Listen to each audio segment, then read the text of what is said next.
En la actualidad se aconseja el uso de corticoides en EPOC sintomáticos con una respuesta favorable a una prueba terapéutica previa, EPOC con hiperreactividad bronquial, EPOC grave, estadio tercero o cuarto, que presenten exacerbaciones frecuentes. El tratamiento del EPOC estable debe ser escalonado de acuerdo a la gravedad del paciente. Observa en la siguiente tabla cómo a medida que la clínica empeora, vamos administrando un tratamiento más intenso. Desde modificar los factores de riesgo, dejar de fumar y la vacunación profiláctica, pasando por diferentes bronquiodilatadores, hasta valorar la oxigenoterapia domiciliaria crónica. Las únicas medidas que aumentan la supervivencia en estos enfermos son el abandono del tabaco y la oxigenoterapia domiciliaria crónica cuando esté indicada. Esta última mejora la supervivencia en determinados pacientes con EPOC, siempre que se utilice un mínimo de 16 horas diarias, incluyendo el periodo del sueño.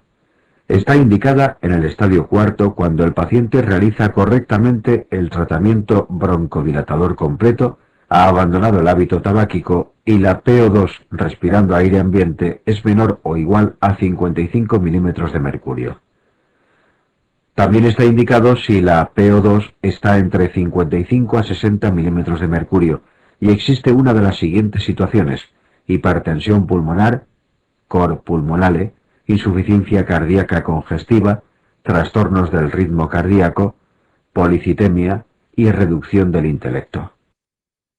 Tratamiento de una reagudización. Oxigenoterapia. Beta-2 acción corta. Anticolinérgico. Corticoides sistémicos. ATB de amplio espectro. Ventilación mecánica no invasiva.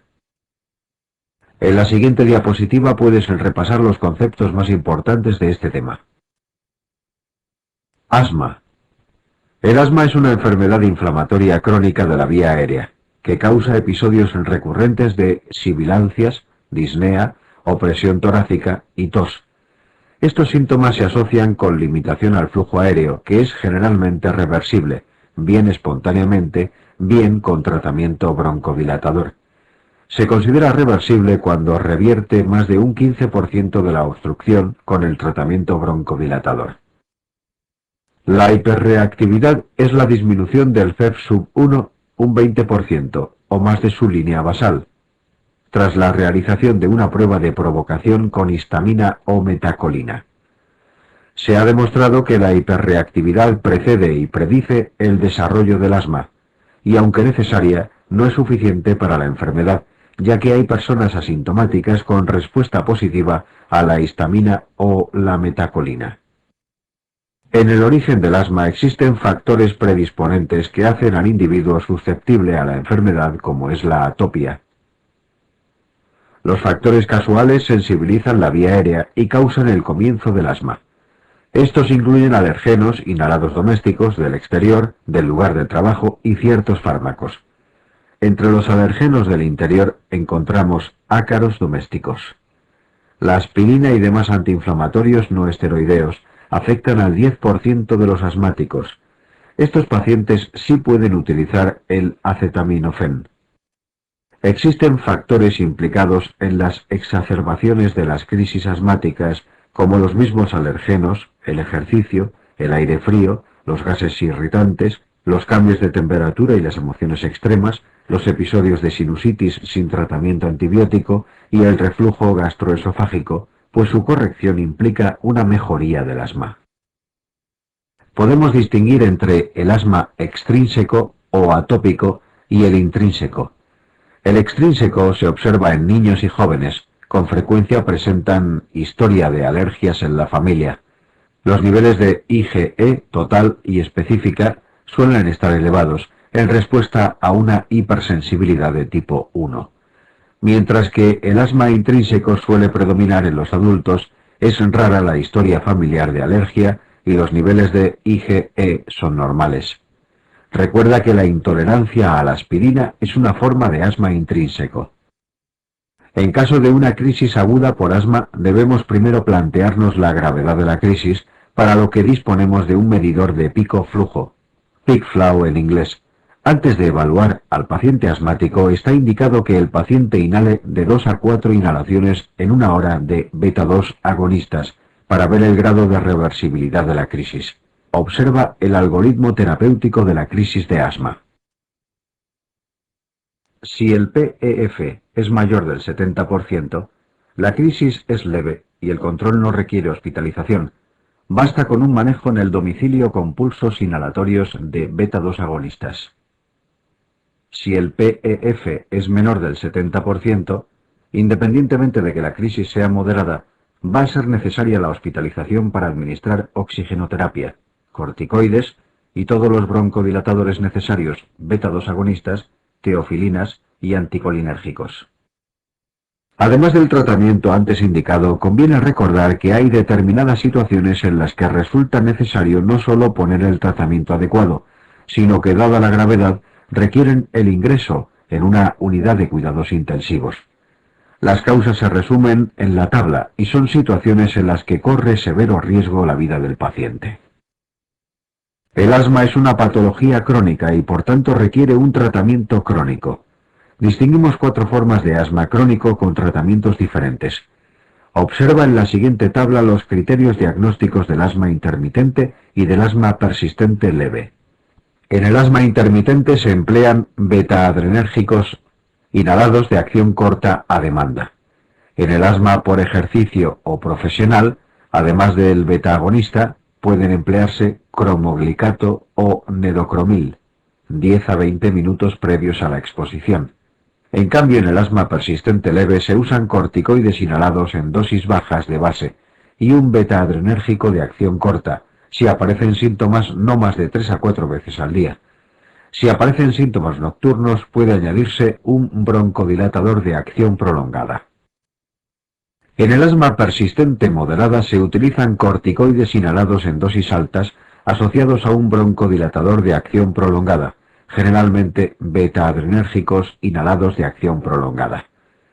Si aparecen síntomas, también se emplea como fármaco de rescate un beta-adrenérgico de acción corta, no más de 3 a 4 veces al día. En el asma persistente grave, el tratamiento es similar al grupo anterior, con dosis de esteroides inhalados incluso más altas. Si con esto no se controla la enfermedad, se emplean esteroides sistémicos, a veces de forma crónica. En la siguiente diapositiva puedes repasar los conceptos más importantes de este tema. En la siguiente diapositiva puedes repasar los conceptos más importantes de este tema. Bronquiectasias. Las bronquiectasias son dilataciones anormales e irreversibles de los bronquios proximales de mediano calibre, mayores de 2 milímetros de diámetro, debidas a la destrucción de los componentes elástico y muscular de la pared. En el pasado eran a menudo consecuencia del sarampión y la tosferina, pero en la actualidad los principales causantes son los adenovirus y el virus de la gripe. La prevalencia es desconocida, pero ha disminuido en los últimos años en los países desarrollados debido a la eficacia de las campañas de vacunación y al tratamiento antibiótico precoz de las infecciones respiratorias.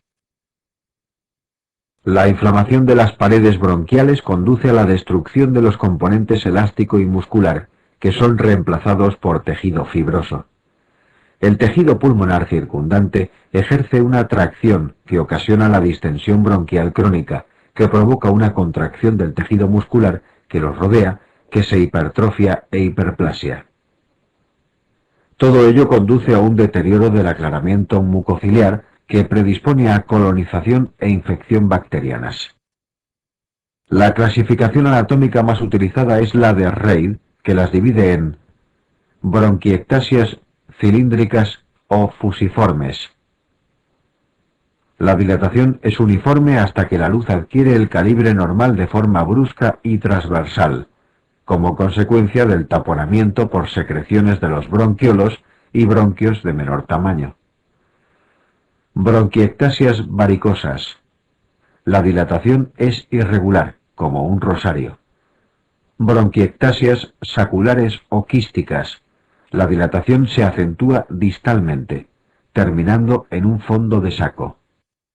Además, las bronquiectasias se clasifican en aquellas localizadas en una región pulmonar y aquellas que afectan al pulmón de forma difusa. Estas últimas pueden ser parte de una enfermedad sistémica.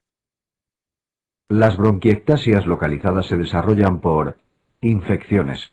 Los virus implicados son adenovirus, influenza, sarampión y rubéola. Entre las bacterias destacan estafilococos, Klebsiella y gérmenes anaerobios. La tuberculosis también es una causa frecuente de bronquiectasias, en este caso de predominio en lóbulos superiores.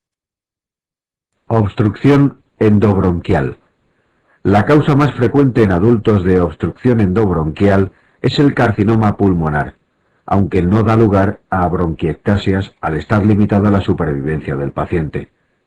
Los tumores endobronquiales benignos, como los carcinoides, debido a su crecimiento lento, sí se asocian a bronquiectasias. Otras causas de obstrucción son la compresión extrínseca por adenomegalias o la estenosis cicatricial postinflamatoria. En los niños, la causa más frecuente es la aspiración de cuerpos extraños. Las bronquiectasias difusas de origen pulmonar pueden tener diferentes etiologías. Algunas sustancias tóxicas producen una respuesta inflamatoria intensa que puede originar bronquiectasias. Tal es el caso de la inhalación de amoníaco, la aspiración de contenido gástrico o la heroína, incluso por vía intravenosa. Otras causas son las infecciones bacterianas necrosantes o víricas, como el adenovirus 7 y 21. Las bronquiectasias difusas de origen extrapulmonar pueden asociarse a aspergilosis broncopulmonar alérgica, ABPA. Debemos pensar en ellas si aparecen bronquiectasias centrales en un asmático refractario al tratamiento. Inmunodeficiencias congénitas o adquiridas. Las más comúnmente asociadas son la inmunodeficiencia variable común, el déficit selectivo de subclase de IgG y la panipogammaglobulinemia. La fibrosis quística, enfermedad hereditaria más frecuente y letal en la raza blanca. Discinesia ciliar primaria. Agrupa una serie de entidades en las que se produce una alteración en la estructura y función de los cilios, por lo que se altera la eliminación bacteriana. Los pacientes suelen tener sinusitis, bronquiectasias e incluso otitis. Los varones suelen ser estériles. La mitad de los pacientes presentan situs inversus, denominándose síndrome de Cartagener. El síndrome de Young cursa con infecciones sinopulmonares recurrentes, pero sin alteraciones en la estructura ciliar ni en el test del sudor. Los varones son estériles debido a azoospermia obstructiva con espermatogénesis normal. El déficit de alfa-1 antitripsina se asocia con bronquiectasias, aunque no está aclarado su origen. Defectos del cartílago, síndrome de Williams-Campbell y síndrome de Munier-Kuhn o traqueobroncomegalia. Síndrome de uñas amarillas, linfedema, derrame pleural y bronquiectasias. La característica clínica por excelencia es la tos productiva crónica o la broncorrea purulenta. La tos es intermitente durante todo el día y empeora al levantarse por la mañana. A veces la tos no es productiva, generalmente por bronquiectasias secas en lóbulos superiores. La hemoptisis, que suele ser leve por sangrado de la mucosa inflamada, aparece en más del 50% de los pacientes y predomina en los que tienen bronquiectasias secas. La radiografía de tórax puede ser normal o a veces hay imágenes en nido de golondrina, raíl de tranvía o en anillo de sello, aunque son poco sensibles y específicas. Para confirmar el diagnóstico en la actualidad se realiza la TC de alta resolución, TCAR, que aporta una sensibilidad y especificidad para las bronquiectasias lobares de casi el 100%. La fibrobroncoscopia está indicada si hay hemoptisis, cuando las bronquiectasias están localizadas o existe sospecha de obstrucción endobronquial. El tratamiento se basa en 3 pilares. Eliminar si existe la obstrucción bronquial. Mejorar la eliminación de las secreciones, que se consigue con una adecuada hidratación, con fisioterapia respiratoria y drenaje postural mantenidos. Controlar las infecciones con el uso de antibióticos en las agudizaciones durante 10 a 15 días. Observa el algoritmo siguiente, donde podrás repasar las principales características del manejo, diagnóstico y tratamiento de las bronquiectasias. En la siguiente diapositiva puedes repasar los conceptos más importantes de este tema. Bronquiolitis es una enfermedad obstructiva pulmonar en la que predomina la inflamación, sobre todo a nivel de los bronquiolos respiratorios. La bronquiolitis es simple cuando se produce un infiltrado inflamatorio agudo o crónico en la pared bronquiolar. En la bronquiolitis obliterante se añade una fibrosis intraluminal, a veces muy importante, que puede producir una obliteración completa de la luz de la vía aérea. Ocasionalmente la fibrosis se localiza en la muscularis mucosae, con epitelio intacto, denominándose bronquiolitis constrictiva.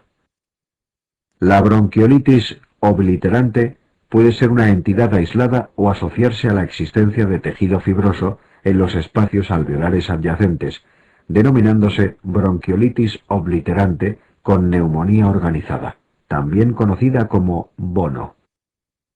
Dentro de las etiologías existen la bronquiolitis en relación con humos y gases tóxicos, la exposición aguda al tabaco o altas concentraciones de gases puede inducir bronquiolitis asociada a obstrucción grave al flujo aéreo. La histología muestra necrosis del epitelio bronquiolar junto a exudado inflamatorio agudo. Si el paciente sobrevive, desarrolla un estado en que predomina la bronquiolitis obliterante. La bronquiolitis aguda infecciosa. La infección vírica de los bronquiolos puede producir enfermedad importante, sobre todo en niños menores de 3 años. Los agentes más frecuentes implicados son el virus respiratorio sincitial, adenovirus, los rinovirus y los parainfluenciae, sobre todo el tipo 3. La bronquiolitis asociada con conectivopatías puede complicar varias enfermedades de este grupo, sobre todo la artritis reumatoide.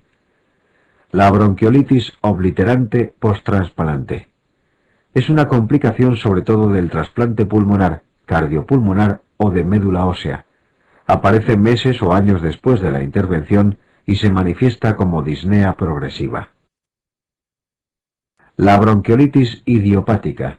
Los casos idiopáticos de bronquiolitis a menudo asocian neumonía organizada, bono. Generalmente este proceso distribuye de forma parcheada ambos pulmones. Panbronquiolitis difusa. Enfermedad de etiopatogenia desconocida. Aparece inflamación crónica difusa de bronquiolos respiratorios con obstrucción secundaria. Es casi exclusiva de Japón, en pacientes generalmente varones, de 30 a 60 años, que presentan disnea de esfuerzo, tos productiva y sinusitis, y en la radiografía hay datos de hiperinsuflación y un patrón nodular diseminado de predominio en bases.